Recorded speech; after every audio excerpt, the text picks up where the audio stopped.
ಸ್ನೇಹಿತರೆ, ಪ್ರಧಾನ ಮಂತ್ರಿ ಕಿಸಾನ್ ಸಮ್ಮಾನ್ ನಿಧಿ ಯೋಜನೆ ಕೃಷಿ ಮತ್ತು ರೈತರ ಕಲ್ಯಾಣ ಇಲಾಖೆ ವತಿಯಿಂದ ಈಗ ಕಡ್ಡಾಯವಾಗಿ KYC ಮಾಡಿಸಲೇಬೇಕು. ಹೌದು ಸ್ನೇಹಿತರೆ, ಪ್ರಧಾನ ಮಂತ್ರಿ ಕಿಸಾನ್ ಸಮ್ಮಾನ್ ನಿಧಿ ಯೋಜನೆಯನ್ನು ಫೆಬ್ರವರಿ 2019ರಿಂದ ಸಾಗುವಳಿ ಭೂಮಿ ಹೊಂದಿರುವ ಎಲ್ಲ ಅರ್ಹತ ರೈತ ಕುಟುಂಬಕ್ಕೆ ಆರ್ಥಿಕ ನೆರವು ನೀಡಲು ದೇಶದಲ್ಲಿ ಜಾರಿಗೊಳಿಸಲಾಗಿತ್ತು.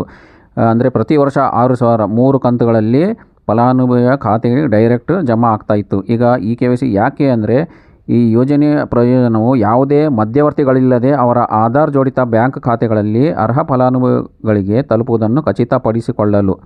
ಯಾಕಂದರೆ ಈಗ ಒಂದೇ ಫ್ಯಾಮಿಲಿಯಲ್ಲಿ ಇಬ್ಬರು ಏನಾರ ಕಿಸಾನ್ ಸಮ್ಮಾನ್ ನಿಧಿ ಪಡಿತಾ ಇದ್ದರೆ ಈಗ ಕೇವಲ ಒಬ್ಬ ಸದಸ್ಯರಿಗೆ ಮಾತ್ರ ಇಲ್ಲಿ ಕೊಡಲಾಗುತ್ತೆ. ಮತ್ತು ಯಾರು ಅರ್ಹರಿಲ್ಲ ಅಂಥವ್ರು ಏನಾರ ಅರ್ಜಿ ಸಲ್ಲಿಸಿದರೆ ಅವರಿಗೂ ಕೂಡ ಈಗ ಕಿಸಾನ್ ಸಮ್ಮಾನ್ ನಿಧಿ ಹಣ ಬರುವುದಿಲ್ಲ. ಯಾರು ಅರ್ಹರಿದ್ದಾರೆ ಅವರಿಗೆ ಮಾತ್ರ ಇಲ್ಲಿ ಹಣ ಬರ್ತಾ ಇದೆ. ನಿಮ್ಮ ಹತ್ತಿರದ ಸೇವಾ ಕೇಂದ್ರವನ್ನು ಭೇಟಿ ನೀಡಿ ನಿಮ್ಮ ಆಧಾರ್ ತೆಗೆದುಕೊಂಡು KYC ಮಾಡಿಸಿಕೊಳ್ಳಿ. ಧನ್ಯವಾದಗಳು.